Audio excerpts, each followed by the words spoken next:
Wow.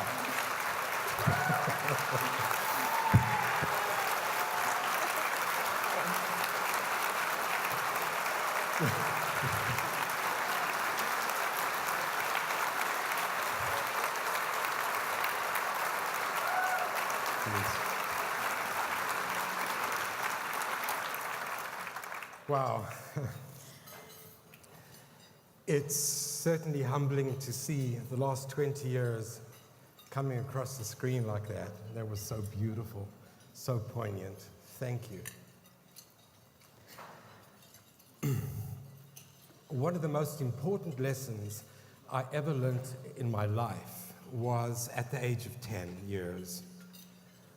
Growing up in South Africa, I attended a fancy private school, and we had to collect money for children who were less fortunate than ourselves. But our teacher insisted that we go out and deliver the money directly. It was so difficult standing across from these children, children of color, who were barely clothed in rags. Confused, I told my teacher that I was distressed and embarrassed, and she said words that I'll never forget. She said, in life, if you're given privileges, don't feel guilty. Take responsibility. And those same words came back to me many years later, when faced with a veritable onslaught of a number of children and their families coming to my medical practice for a diagnosis of autism. And we were one of those families. We didn't know where to go or what to do. We barely knew what autism was.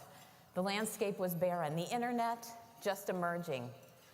I joined a small mother support group that met in a coffee shop, and we were focused on the pressing questions of the day. And one table became 2, then 4, then an entire restaurant filled with moms and dads looking for answers, looking for remedies, looking for anything. There was early applied intervention therapy and ABA, and there was vitamins and pork hormones. And there were things with data, and there were therapies without, but that had some promise that they could get our kid to sleep or eat or stop chewing on the living room couch. And then there were really big questions. How did this happen? Would he recover? Was I to blame? How could I be the mom he needed and deserved when there's so much I don't know and so much I feared? Big questions, and that became our mantra. Answering questions and questioning answers. The parents wanted a revolution. They wanted something now. And I was a little unprepared, because interestingly, after a 3-year fellowship in the late 70s at Boston Children's Hospital, I had not made the diagnosis of autism, not even once. So we had to do it right. Based on developmental principles, we first of all had to make sure that we would protect the kingdom of childhood. We had to make sure that we would identify their differences and celebrate them and not denigrate them. We had to make sure that parents were involved at every step of the way, that all interventions had to include parents, families, as well as the child. And the interventions had to be evidence-based. And typical peers need to be available for those children to serve as language and behavioral models for them, not in the school basement, but right out there in the community. And without any quick fix or one-size-fits-all, we found lots of answers in community, and it was in this community. It was family and friends and professionals and revolutionists like Raun who care a lot, and all of you who show up so early for all these annual community breakfasts and for all the days in between.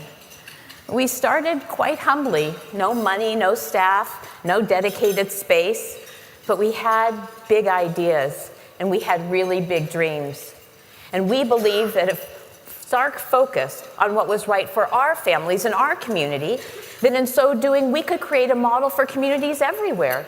Communities that had answers, that had safety and security and education and healthcare and jobs and friends and homes. And you've heard me stand here and talk about the need, the urgent need for residential for many years.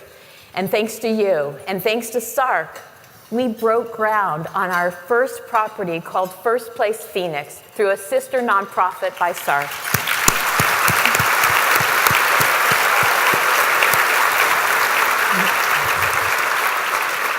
And it will be open next spring. You know, to do any project, you have to have the right people and the right place, the right time. We were in the right place. Phoenix warmed to us very early on. It was our home. It was the right time because the number of children being diagnosed with autism was just skyrocketing. And we had a wonderful staff with lots of heart and collaborations, research collaborations all over the world.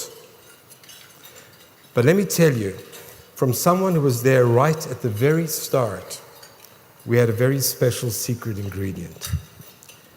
We had Denise.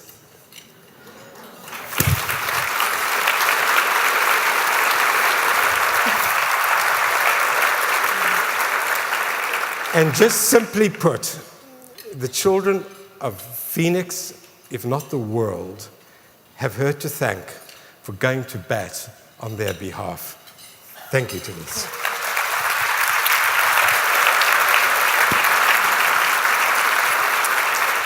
Thank you. This community is answering that looming question of who's going to care for our kids when we're no longer able to do so.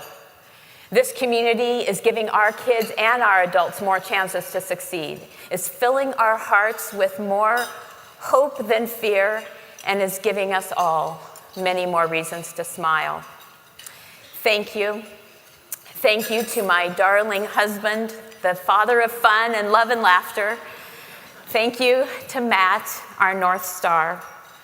Thank you to you, partner, fellow revolutionist. And thank you to Phoenix, which was dubbed the most autism-friendly city in the world by PBS NewsHour. Thank you, all of you.